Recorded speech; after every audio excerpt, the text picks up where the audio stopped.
নবীজি সাল্লাল্লাহু আলাইহি ওয়াসাল্লামের কাছে পরামর্শ চাইতে এলো আরবের এক বেদুইন। নবীজি তাকে একটা পরামর্শই দিলেন, সব সময় রাগকে দমন করতে হবে। বেদুইন খুশি মনে ফিরে গেল তার গোত্রে, কিন্তু গিয়েই দেখল গ্রামে বিরাট এক হাঙ্গামা বেঁধে গেছে।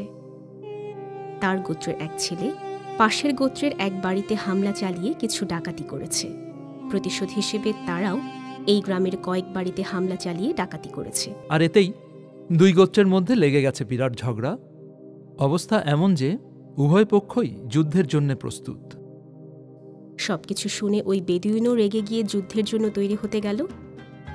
এমন সময় হঠাৎ তার মনে পড়ল নবীজি সাল্লাল্লাহু আলাইহি ওয়াসাল্লামের কথা। নিজের ভুল বুঝতে পেরে সাথে সাথে সে তওবা করল। বেদুইনের রাগকে নিয়ন্ত্রণে রাখার সিদ্ধান্তই বড় আকারের হানাহানি ও রক্তপাত থেকে বাঁচিয়ে দিল উভয় পক্ষকে।